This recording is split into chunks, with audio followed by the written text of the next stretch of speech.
과학이 어려워? 일단 5분만 투자해봐. 우리는 평상시에 힘이라는 단어를 많이 쓰지. 힘이 든다, 힘을 내라 등등 말이야. 그런데 우리가 과학에서 말하는 힘은 물체의 모양이나 운동 방향, 그리고 빠르기를 변하게 하는 원인이야. 예를 들어 힘을 주어 찌그러진 공은 모양이 바뀐 것이고, 높이 던졌다가 떨어지는 공은 운동 방향이나 빠르기가 변하지.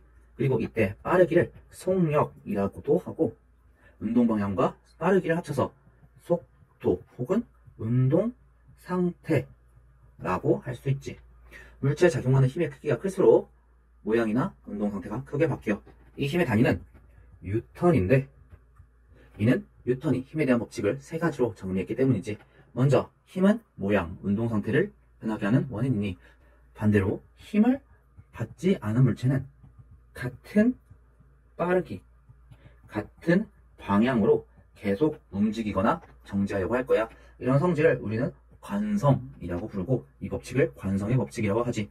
그리고 같은 힘이 작용하더라도 질량이라고 하는 물체의 고유 덩어리량이 크면 변화는 작아. 속도의 변화를 우리는 가속도라고 하고, 이 법칙이 힘은 질량 곱하기 가속도라고 알려져 있는 가속도의 법칙이야. 마지막으로 모든 힘은 상호작용이기 때문에 한 물체가 다른 물체에 힘을 가할 때 같은 크기로 또 힘을 받아. 이때 처음 가하는 힘을 작용, 그에 대해 같은 크기로 받는 힘을 반작용이라고 하고, 이 법칙을 작용 반작용 법칙이라고 하지. 이때 힘은 화살표로 표시하는 것이 편리해. 힘이 어디에 작용하는가? 작용점이라고 하는데, 이 작용점이 화살표의 꼬리가 되도록 해서 그 힘의 방향은 화살표의 방향으로, 힘의 크기는 화살표의 길이로 나타나지. 맨 처음 알아볼 힘은 지구가 당기는 힘, 지구의 중력이야. 우리가 잘 알고 있다시피 지구 중력은 지구 중심 방향으로 작용하지. 여기서 우리 친구들에게 새롭게 얘기해주고 싶은 것은, 무거운 물체일수록 중력의 크기가 크고, 중력의 크기를 무게라고 한다는 점인데, 여기서 혼란이 오는 친구들이 있을 거야. 무게는 힘의 크기이므로 당연히 단위는 뉴턴을 쓰지. 킬로그램이 아니냐고? 킬로그램은 앞서 말한 변하지 않는 물체의 고유양, 질량의 단위야. 이거 하나 생각해 볼게. 만약 무거운 돌과 가벼운 깃털이 같은 높이에서 떨어진다면 뭐가 먼저 떨어질까? 당연히 무거운 물체가 중력이란 힘을 더 많이 받으니 빠르게 변화가 크게 일어나고 먼저 떨어질 거라고 생각할 수 있어. 그러나 오롯이 지구의 중력만 받는 물체는 같은 빠르기로 떨어져. 같은 힘이어도 질량이 크면 변화가 작다고 한 거 기억나니? 같은 맥락으로 큰 힘이 작용해도 질량이라는 덩어리 양 때문에 오롯이 지구의 중력만 받는 물체는 같은 빠르기로 떨어져. 이 질량은 앞서 보았듯이 물체의 고유 양이야. 어디를 가도 바뀌지 않지. 다만 왜 우리가 일상적으로 무게를 얘기하면서 킬로그램을 얘기하냐면, 지구 표면상에서 1kg의 질량을 갖고 있는 물체는 9.8N의 지구의 중력을, 달리 말하면 무게를 갖기 때문에 굳이 계산하지 않고 무게를 얘기하면서 질량으로 얘기하는 거야.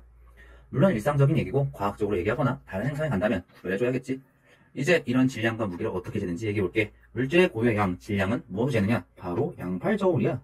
양팔저울의 원리가 뭐야? 바로 저울이 균형을 이룰 때 우리가 한쪽 팔 위에 물체의 무게를 알므로써 반대편의 물체의 무게도 알 수 있는 거 아니야?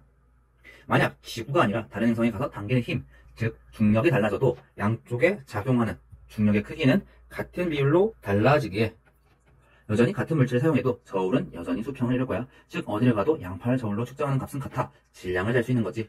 이와 달리 무게는 용수철 저울로 측정할 수 있는데, 먼저 용수철의 성질부터 얘기할 것 같아. 용수철을 어느 정도 늘려도 되돌아가듯이 변형된 물체가 원래 모양으로 돌아가려는 성질을 탄성이라고 하고, 그런 탄성이 있는 물체를 탄성체라고 해. 또한 그때 변형된 물체가 원래 모양으로 돌아가려는 힘을 탄성력이라고 하지. 그 힘의 방향은 탄성체가 원래 모양으로 돌아가려는 방향이고, 크기는 탄성체의 변형 정도가 클수록 커. 우리는 이 성질을 가지고 무게를 측정할 수 있는데, 용수철에 물체를 매달면 물체는 당연히 지구가 당기는 힘, 중력을 받을 거야. 그래도 물체는 빠르기가 변하거나 하지 않는데, 그 이유는 중력 때문에 물체가 당겨진 만큼 용수철도 당겨지게 될 거고, 또 당겨져서 늘어난 만큼 다시 원래 모양으로 돌아가려는 탄성력을 받기 때문이지.